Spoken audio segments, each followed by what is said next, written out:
worship today. Be aware, too, that if you aren't able to attend, our sermons are posted on the church webpage. Please go there and access the sermons page, and you'll find recorded lessons. Also, the Bible class for Sunday morning and Wednesday evening is also recorded there. Please access that as often as you have an opportunity. We hope to be looking seriously at trying to get all our services back on track within the next month or so, and so we'll be trying to keep in touch with you about that.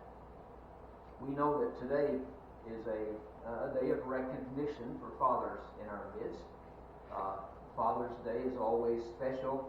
It's that time when fathers receive that recognition that they think they don't get any other time, really, they do, but it's good to have an opportunity to make that public and make our dads known and give them the respect and the admiration that is good. Today we're going to take our study material from the Bible. There are lots of fathers in the Bible, Every genealogy that we read is the father of the father of the father of, so we see lots of them. We'd like to look at 4, if we have time today, fathers that we run across in Bible stories and Bible events. We're just going to call them fathers good and bad. There are some good fathers. There are some that are, if not bad, at least not up to the standard that they should be. And our goal, of course, is that we can receive encouragement from the examples of fathers that we see here in the Bible. Making sure I'm on. If we read the examples of how fathers behaved in Bible times, it's good to know that historically and how it fits in with their culture, but we really are missing the best information of all if we don't provide ourselves with some lessons from it. So that's one of our goals, is to take these examples that we look at and find a way to, in the best way possible, apply them and imitate the good ones and shun the bad. So that's pretty much what we'll be looking at today. As we follow along, we'll be reading some scriptures from the Bible, so keep your Bible handy. There are a few passages that were too long to post on the screen, so we'll be using our Bible for that. The first one we'd like to talk about is probably an individual that you're not that familiar with. You may think, well, that name Jehonadab sounds familiar, and it should, but it's not a person that we study very often. I'll tell you ahead of time that this name here, Jehonadab, is one of those names that changes later on. It appears again, but it's called Jonadab. Same person, but just a little bit different rendering of his name, like some of those kings we've studied, like Joram and Jehoram, who are the same person, but their name is just spelled differently. But Jehonadab is a respectful person. He's a respected father in the great scheme of Old Testament figures. He is known as a son of Rechab. I looked this up, and that CH there is pronounced like a K, so I'm going to try to remember that. It's called Rechab. He's the son of Rechab, and the descendants of this man Rechab are called Rechabites. Well, Jehonadab was one of those. He was a descendant of Rechab.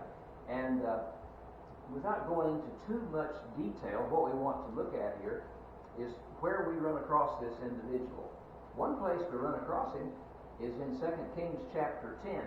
You might remember that in that part of the Old Testament historical scriptures, that's when King Ahab was reaching the end of his existence. King Ahab, evil King Ahab, along with evil Queen Jezebel, they were prophesied to meet a vicious and ugly death, and they did. And right after Ahab has died, Jehu is the king of Israel. And his fulfillment of the prophet Elijah's prophecy that all of Ahab's descendants would be killed is where we run across this man Jehonadab. Let's take a look there in 2 Kings chapter 10. He aids Jehu in destroying those last few remnants of old evil Ahab's descendants. Starting in verse 15 of chapter 10. Now when he departed from there, this is speaking about Jehu the king, he met Jehonadab the son of Rechab, coming to meet him. And he greeted him and said to him, Is your heart right, as my heart is toward your heart? And Jehonadab answered, It is. Jehu said, "If it is, give me your hand." So he gave him his hand, and he took him up into the chariot. Then he said, "Come with me, and see my zeal for the Lord." So they had him ride in his chariot. And when he came to Samaria, he killed all who remained to Ahab in Samaria, till he had destroyed them, according to the word of the Lord which he spoke to Elijah. So here's that first place where we meet Jehonadab. He accompanies King Jehu to go and destroy all the remaining descendants and family of the evil king Ahab. So, let's back up a bit there. Go back to the first screen. This instance here where we meet up with him doesn't tell us very much. We're not suggesting that fathers today should imitate that and go link up with the king and go destroy some people. That's not what we're looking at. There was something else about Jehonadab that gives us a message of what fathers should be like. Why is he a respected father? So we're going to go a little farther. Jehonadab gave some commands to his sons. Now, all fathers are going to do that at some point, give their sons commands to be obeyed, right? We do it all the time. And some of those commands are kind of temporary. You know, take out the trash, mow the yard, go to your room, things like that. But Jehonadab gave his sons some long-term commands that they were expected to obey forever. Let's take a look at that. What he commands his children to do is something very good. We'll take a look at Jeremiah chapter 35. Now, Jeremiah is one of the prophets we've already studied, and he uses this example of Rechab and Jonadab as far as an example of something that was carried out by the children when it was commanded by their father. So let's start back up here in Jeremiah chapter 35.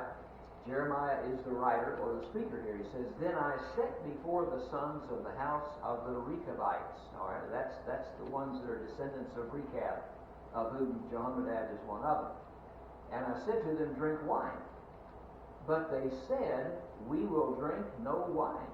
For Jonadab," and remember that's the same as Jehonadab, "Jonadab, the son of Rechab, our father, commanded us, saying, you shall drink no wine, you nor your sons forever. You shall not build a house, sow seed, plant a vineyard, nor have any of these, but all your days you shall dwell in tents, that you may live many days in the land where you are sojourners. Thus we have obeyed the voice of Jonadab, the son of Rechab, our father, in all that he charged us, to drink no wine all our days, we, our wives, our sons, or our daughters." We'll continue there with the rest of that passage. "Nor to build ourselves houses to dwell in, nor do we have a vineyard, field, or seed, but we have dwelt in tents. We've obeyed and done according to all that Jonadab our father commanded us.